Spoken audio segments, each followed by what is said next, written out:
अस्सलामु अलैकुम वरहमतुल्लाहि वबरकातुहू। अल्हम्दुलिल्लाहि रब्बिल आलमीन वल आक़िबतु लिल मुत्तक़ीन वस्सलातु वस्सलामु अला अशरफिल अंबियाइ वल मुरसलीन व अला आलिहि वस्सहबिहि वमन इक्तदा बिहदिही इला यौमिद्दीन अम्मा बाद। फ़क़ाल अल्लाहु तआला फ़िल क़ुरानिल करीम वक़ुल जाअल हक़्क़ु व ज़हक़ल बातिल इन्नल बातिल कान ज़हूक़ा। क़ुरान मजीद जी इन आयत जे एक हिस्से जो तर्जुमो कंदो हलां, इन जो पाण जे जितमा सां इंतहाई गहरो ताल्लुक़ आहे। अल्लाह ताला फरमाए थो त पैगंबर तूं इन ॻाल्हि जो ऐलान कर त हक़ अची चुको आहे ऐं बातिल भॼी चुको आहे ऐं बातिल खे भॼणो ई आहे। त इंशा अल्लाह ताला जॾहिं हक़ अचे थो अल्लाह जी तौहीद जी सूरत में, प्यारे पैगंबर जी सुन्नत जी सूरत में ऐं शाइर इस्लाम जे दिफ़ा जी सूरत में, त यकीन ॼाणो अल्लाह जी मदद असां सां गॾु आहे ऐं बातिल खे सिर्फ़ ऐं सिर्फ़ शिकस्त नसीब थियणी आहे। अॼोके प्रोग्राम ऐं सभ खां पहिरीं तहे दिल सां शुक्रगुज़ार आहियां असांजे उलमा जो जेके पोयां स्टेज ते वेठल आहिनि। ॾिसो केतिरो दीनी जज़्बो आहे। असांजो बुज़ुर्ग आलिम दीन मौलाना अहमद मोहम्मद समू, छा उमिरि आहे, केतिरी सिहत कमज़ोर आहे, पर हली आया आहिनि सिर्फ़ अल्लाह जे दीन जे लाइ। असांजा दोस्त थर खां परे परे खां पैदा आहिनि ऐं आऊं तव्हां सभिनी भाउरनि जो शुक्रगुज़ार आहियां जो अल्हम्दुलिल्लाह तव्हां परे परे खां अॼोके प्रोग्राम में शिरकत लाइ पैदा आहियो। अॼो कोई प्रोग्राम को आम प्रोग्राम कोन्हे, न ही आम जलसो आहे। और यकीन सां चवां थो अॼो को प्रोग्राम अल्लाह जे रस्ते में जिहाद आहे।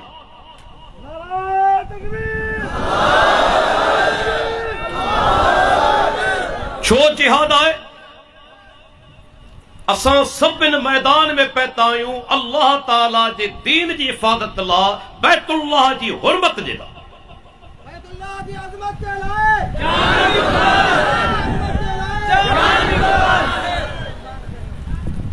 1938 वो साल आहे जॾहिं असांजे उलमा खे पाकिस्तान अञा कोन ठहियो हो। मौलाना ख़ैर मोहम्मद निज़ामाणी, मौलाना हाजी अहमद मल्ला, मौलाना अब्दुर्रहीम पश्चिमी, मौलाना मोहम्मद सादिक खडेवारो, हकीम फतेह मोहम्मद सेवाहानी, मौलाना अब्दुल गफूर सीताई, मौलाना दीन मोहम्मद वफाई, इन्हनि सभिनी खे मालूम थियो त नुआरी जे मक़ाम ते हिकिड़ो जाली ऐं कूड़ो हज अदा कयो वञे।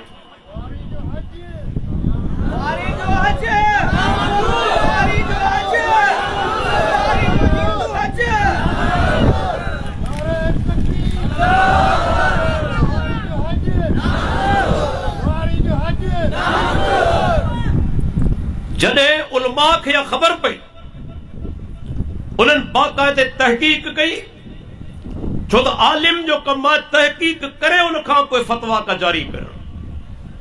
उन्हनि पंहिंजा माण्हू मोकिलिया ऐं ख़बर पई त उते बिल्कुलु बैतुल्लाह जे मुक़ाबले में कूड़ो बैतुल्लाह हिकिड़ो घर ठाहियो वियो आहे। अल्लाह अकबर। जॾहिं गाॾियूं कोन हुयूं, रस्ता कोन हुआ, मोबाइल कोन हुआ, टेलीफोन की सहूलत भी कोन हुई, तव्हां सोचो त बदीन में जॾहिं असांजे उलमा अल्लाह जे दीन जे लाइ सॾ ॾिनू त हज़ारे माण्हू पूरी सिंध खां बदीन जे अंदरि पैदा। ख़बर अथव मौलाना अब्दुल रहीम पश्चिमी रहमतुल्लाह अलैह कच्छ खां रवानो थियो आहे।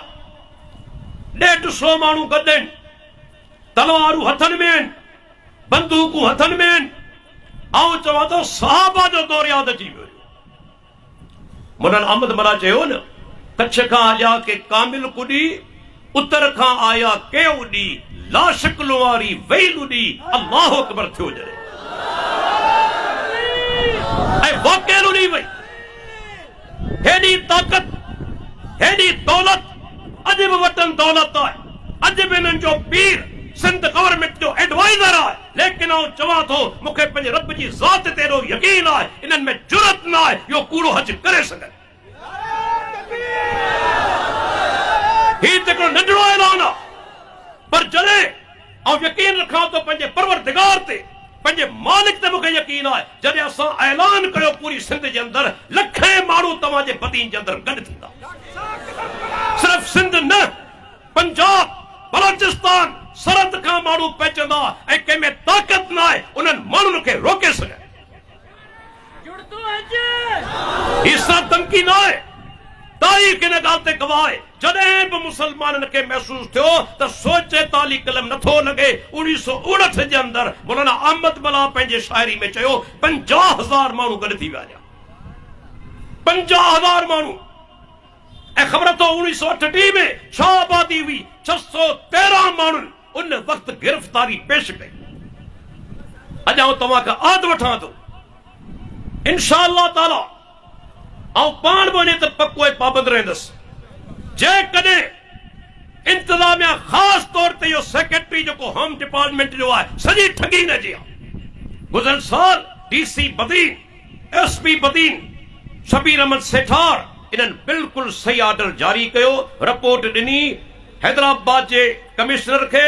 हैदराबाद जे कमिश्नर जेको ऑर्डर जारी कयो हींअर मूं वटि मौजूदु आहे, तमामु बहितरीन ऑर्डर। पर उन जे बावजूदि इन पीर पंहिंजो ज़ोर लॻायो ऐं सेक्रेटरी होम डिपार्टमेंट खां अचानक टियों ऑर्डर अची वियो जंहिंमें हेराफेरी थियल हुई। ती सॼो अॾो इन होम सेक्रेटरी जो आहे जेको पंहिंजी चालाकी करे पियो। लेकिन उनखे ज़हन में रखणु घुरिजे, जॾहिं मुसलमान उथिया तूं इंशाअल्लाह भॼी बि कोन सघंदे, भॼण जी तोखे गति कोन मिलंदी।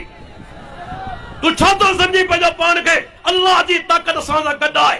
इंशाअल्लाह तव्हीं निधड़का आहियो, निधड़का रहंदा।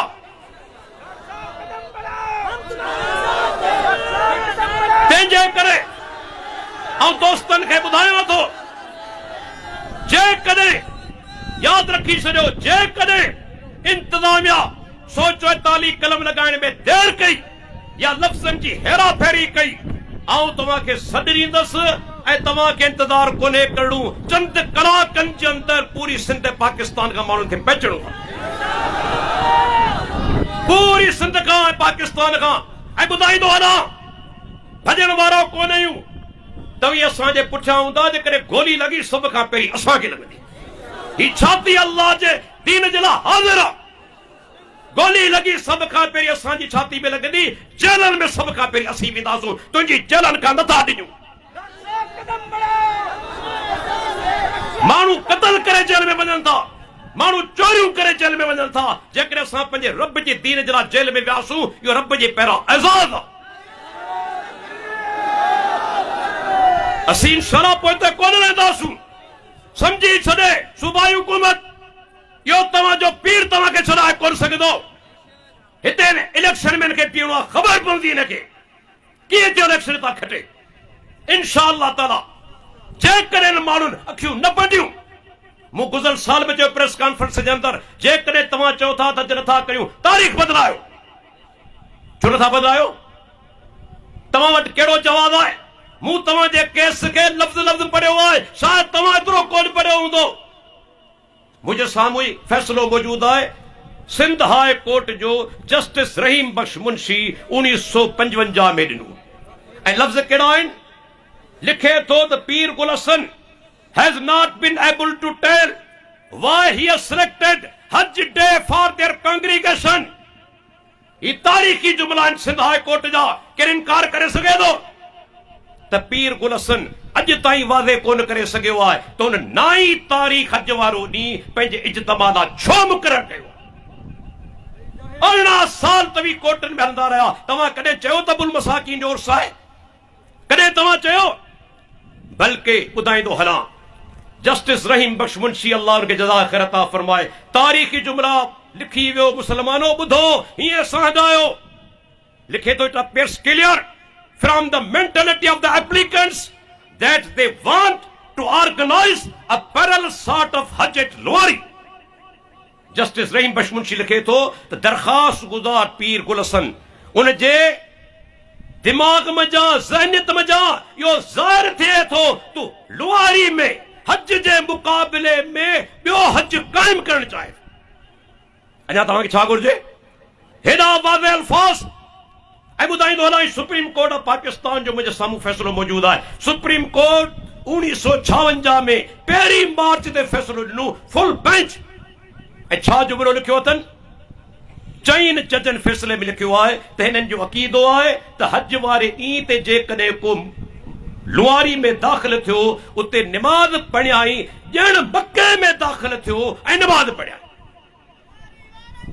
सुभाणे इहा supreme court of Pakistan, supreme court जा लफ़्ज़, हज वारे ॾींहं ते लुवारी में दाख़िल थियो, नमाज़ पढ़ियाई, ॼण मके में दाख़िल थियो ऐं नमाज़ पढ़ियाई। इनकार करे सघी थो? तुम्हें जुरत आहे तुम्हें जुरत? मुंहिंजे साम्हूं अच, ॻाल्हाए मुंहिंजे साम्हूं।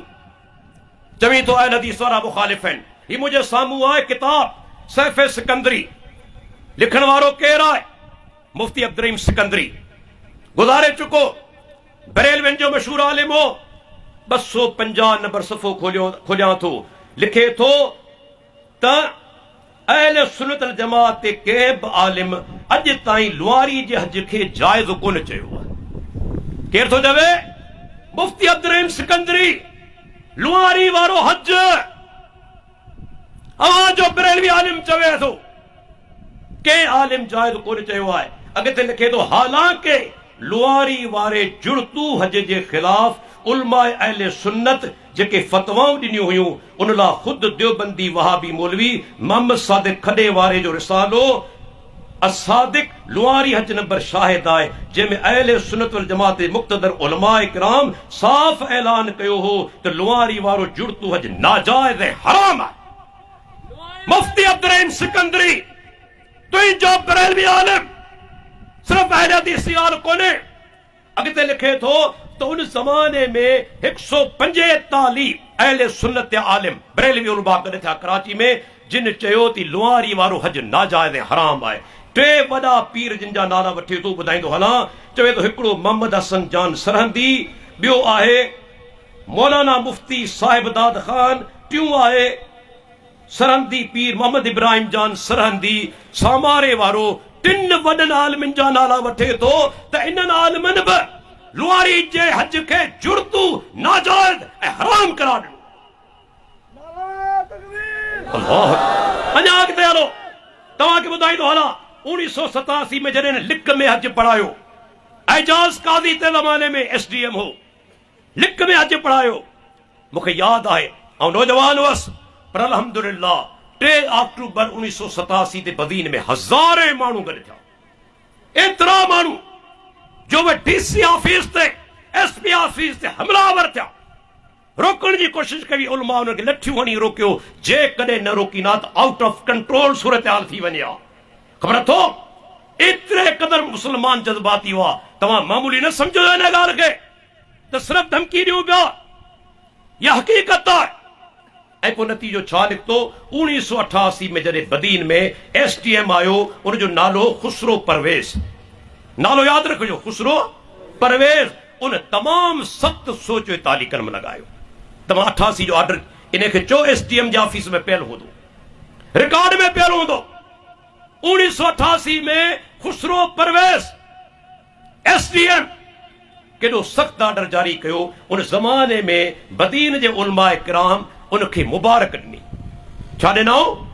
मुबारक ॾिनऊं। नाला ॿुधाईंदो हलां, मुबारक ॾियण वारा केरु हुआ? देवबंदी उलमा, बरेलवी उलमा, अहल हदीस उलमा। ऐं नाला वठां थो के उन्हनि मां गुज़ारे चुका आहिनि। मौलाना जमालुद्दीन कंबरानी शीदी अॼु बि ज़िंदा आहे, सही लॻी पई आहे।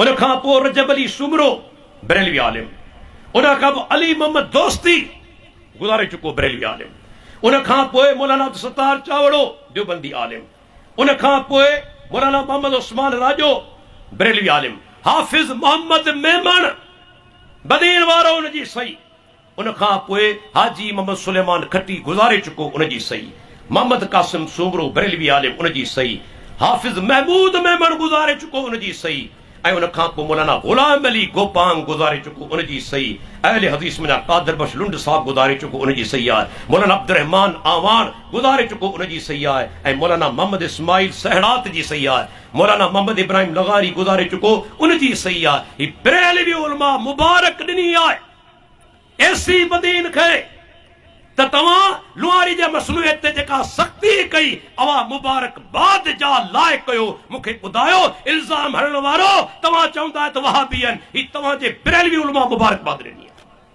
अञा अॻिते चवनि था साईं इल्ज़ाम आहे इहो अॼु थींदो ई कोन्हे। ऐं तव्हां खां पुछणु चाहियां थो, हिकिड़ो कॉमन सेंस जो सुवाल आहे, अदा सिंध में पाकिस्तान में दरगाहूं केतिरियूं हूंदियूं? हज़ारे लखे आहे न। हालांकि शिरकिया कम थियनि था, असां उनखे सही नथा सम्झूं, ग़लति आहिनि, पर उन्हनि मज़ा सिर्फ़ लुआरी जे बारे में छो चयो वियो त हज थिए थो, ॿियनि जे बारे में छो न? छाजे करे ॿियनि जे बारे में कोन चयो वियो? जेकॾहिं सम्झो था त मुखालफ़त बराए मुखालफ़त आहे। अञा ॿियो नुक़्तो इंतहाई अहम, त ही चवंदा आहिनि साईं इहे कांग्रेसी मौलवी हुआ। ठीक, कांग्रेसी मौलवी, पोइ जेके बरेलवी उलमा जिन रद्द कयो, छा से बि कांग्रेसी हुआ? छा तरीम सिकंदरी बि कांग्रेसी हो? ही सनती पीर साहिबान छा इहे बि कांग्रेसी हुआ? अञा नुक़्तो पीर पागारो साहब उहो बि कांग्रेस जो मुखालिफ़ हो, उन ते कॾहिं इल्ज़ाम लॻो? पीर साहब पागारे ते कॾहिं इल्ज़ाम लॻो त मसरूई अॼु कराए थो?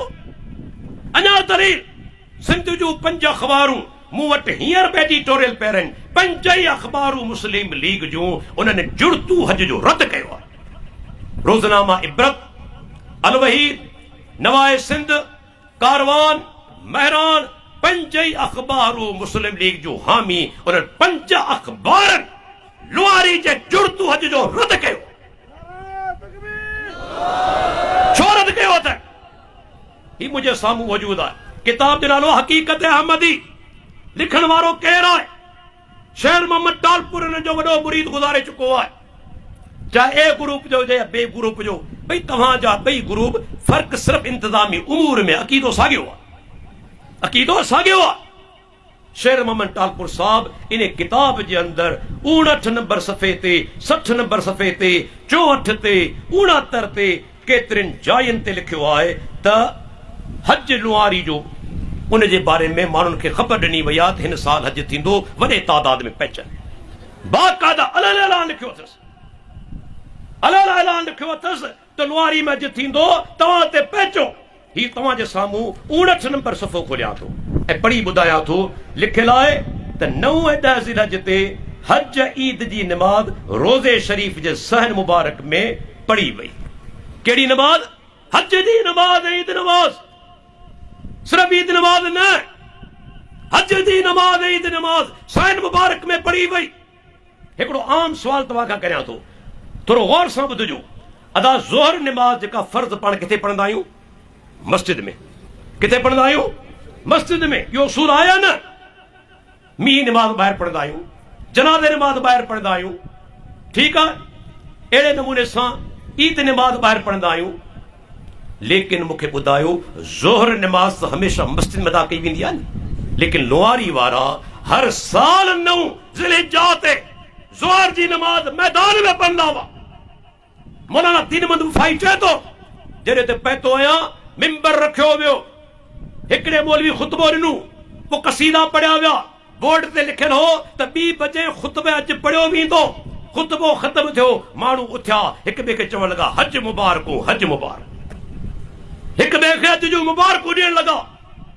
छो ज़ोहर जी नमाज मैदान में अदा कई वई? जवाब ॾेई सघनि था? आहे जुरत हिननि में? बातिल आचार। ऐं ॿुधाईंदो हलां इन ई किताब में केतिरिन जायुनि ते हिते ऊंधा लॻी पिया वञाऊं केतिरा हवाला तव्हांखे पढ़ी ॿुधाए सघां थो। बाक़ाइदे लिखियलु आहे हज पाक जो ऐलान साल 1351 हिजरी में हेठियों इश्तिहार पाक सिंधी गुजराती उर्दू ॿोलियुनि में छपाए मुल्का मुल्क रवानो कयाऊं के अहमद ज़मान। ऐं इहा बि ॻाल्हि ॿुधाईंदो हलां लुआरी जा 7 पीरनि 5 पीरनि ताईं हज अदा कोन कयो वियो। इहो हज शुरू थियो अहमद ज़मान जे दौर खां। अॻ में हज जो को सबूत न आहे। 6 पीर शुरू करायो पोइ 7 बि जारी रखियो ऐं पोयां जेके वेठा आहिनि अञा जारी रखियो अचनि। यादि रखी छॾियो तौबा कोन कई अथनि अञा तौबा कोन कई अथनि। ऐं इन ई किताब जे अंदरि अॻिते हलां थो वरी जेको सफ़ो नंबर मानात आहे 64 हुन में लिखियलु आहे साल 1353 हिजरी में हज पाक जो मौक़ो गुज़िरियल साल जहिड़ो थी गुज़रियो। हज पाक मके वारो न लुआरी वारो। 64 नंबर सफ़ो अञा अॻिते हलूं था। ही लिखे थो 66 नंबर सफ़े ते पीर साहब ऐं सभिनी खे मुबारक थो ॾियां हासिल थियण हज सईद ईद सईद ॾी। तव्हांखे ईद सईद हासिल थी हज सईद तव्हांखे हासिल थियो तव्हांखे मुबारकबाद थो ॾियां। पीर अहमद ज़मान चवे थो सफ़ो नंबर हक़ीक़त अहमदी 66। अञा हलो 69 नंबर सफ़ो जंहिंजो हवालो सैंग में ॾेई चुको आहे। आखूंद अला ॾिनो लिखे थो त हाजी गुलाम कादर लखवी मूंसां ॻाल्हि कई त हज पाक जे मौक़े खां थोरो अॻु हज पाक मके वारो न हिननि वारो ऐं सखर वियसि ते त गाॾी में हिकु सैयद मजज़ूब ॾिठमि जेको हक़ीक़त में हिकु ज़मीनदार हो लेकिन संदसि हालत मजज़ूबनि वारी हुई। माण्हुनि खांसि पुछो त शाह साहब हिन साल लुआरी शरीफ़ में हज थींदो या न? शाह साहब हिन साल लुआरी में हज थींदो या न? छो सुवाल कयई? न थींदड़ हुजे हा त सुवाल करे हा। सोचियो न थींदड़ हुजे हा त सुवाल करे हा। सुवाल तॾहिं कयई जॾहिं इहो हज थी रहियो। माण्हुनि चयो त इहो हज क़ाइमु आहे।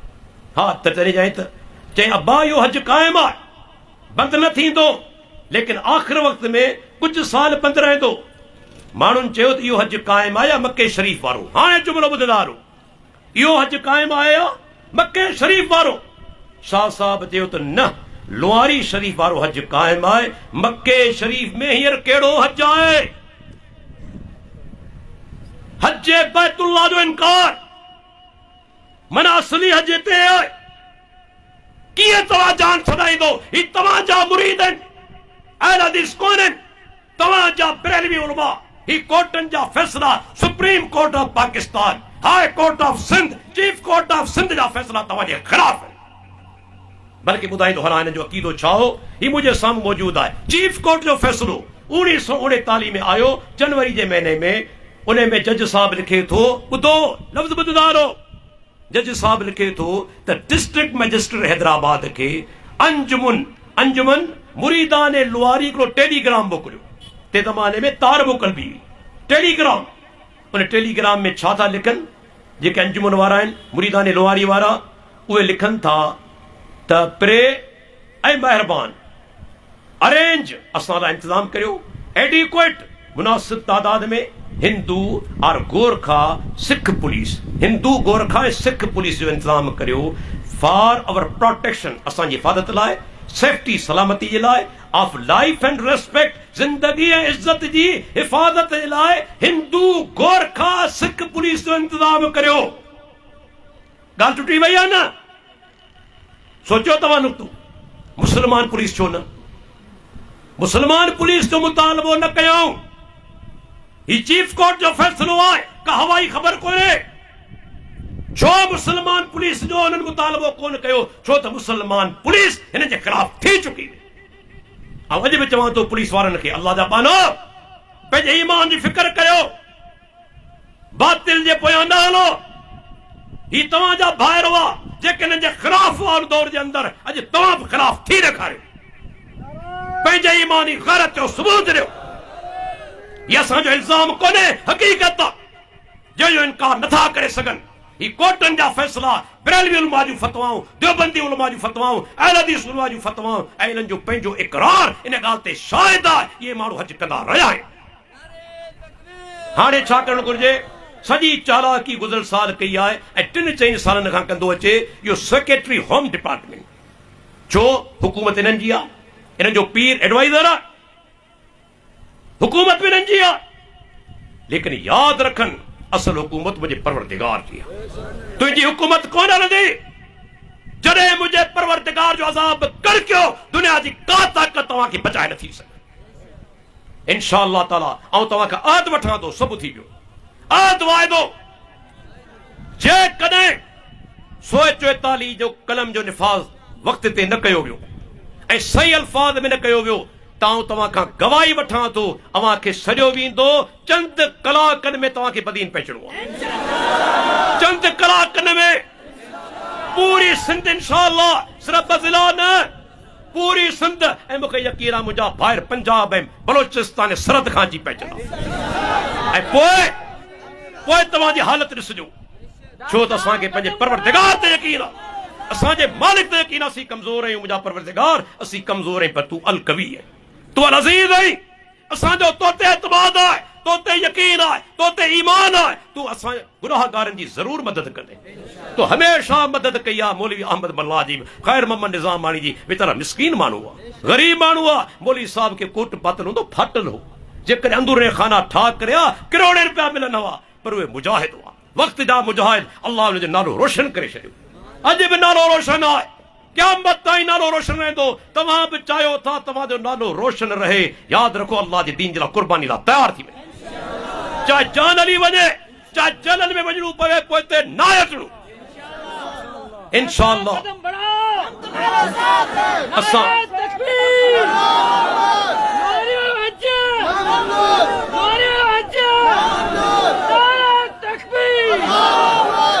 तंहिं करे दोस्तो इहा ई ॻाल्हि कंदासूं। असीं कमज़ोर आहियूं, हीणा आहियूं, लेकिन असांजो परवरदिगार अल कवी आहे।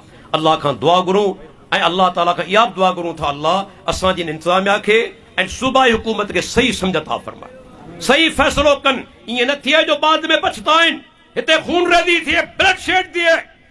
ही मामूली ॻाल्हि कोन्हे, ईमान जो मसइलो आहे। ऐं ईमान जे मसइले में मुसलमान कॾहिं पोइ हिते कोन रहंदा, यादि रखी छॾियो। जॾहिं ईमान जो मसइलो आयो, ग़रीब खां ग़रीब अची पहुचंदो, मिसकीन खां मिसकीन में इंशाअल्लाह अची पहुचंदो, ऐं पोइ दुनिया सॼी ॾिसंदी। इन खां अॻु में जो मौक़ो अचे, असीं चऊं था अखियूं पटियो, सम्झ खां कमु वठो। असीं मुल्क में फ़साद न छा आहियूं, असांजी तारीख़ आहे, असां कॾहिं फ़साद कोन कयो आहे। पर जॾहिं असांखे मजबूर कयो वियो, अल्लाह जे दीन ते जॾहिं आंच आई, असीं पोइ हिते कोन रहंदासीं। भले असांजी ज़िंदगियूं हलियूं वञनि, यार माण्हू एक्सीडेंट में मरनि था, हार्ट अटैक में मरनि था, माण्हू मामूली ॻाल्हि था मरियो वञनि। असांखे जेकॾहिं गोली अल्लाह जे रस्ते में लॻी त वॾो एज़ाज़ आहे, शहादत जो मौत आहे। जेकॾहिं जेल में वियासूं रब जे लाइ, केॾो वॾो एज़ाज़ आहे। अल्लाह ताला खां दुआ आहे, अल्लाह ताला खां दुआ घुरां थो, मुंहिंजा रब असांजा जेके ॿाहिरि आया आहिनि, या अल्लाह जो के प्रोग्राम जे करे तूं उनजा गुनाह ख़ताऊं माफ़ करे छॾ। या अल्लाह तूं चाहीं इन पंध खे जन्नत जो ज़रियो बनाए सघीं थो, छो तूं हर ॻाल्हि ते क़ादिर आहीं। तूं ॼाणी थो मुंहिंजा रब, असीं सिर्फ़ु तुंहिंजे दीन लाइ थिया आहियूं। न असांखे वोटनि जी लालच आहे, न नोटनि जी लालच आहे, न असांखे वॾे माण्हू पे जी लालच आहे। चाहियूं था तुंहिंजो दीन सरबुलंद रहे। या अल्लाह जेके मुंहिंजा ॿार हिते हली आया आहिनि, सभिनी जा या अल्लाह गुनाह ख़ताऊं माफ़ फरमा। हर क़दम ते या अल्लाह तूं नेकी अता फरमा, गुनाह माफ़ फरमा ऐं दर्जो बुलंद फरमा। वाखिरु दावाना अनिल हम्दुलिल्लाहि रब्बिल आलमीन।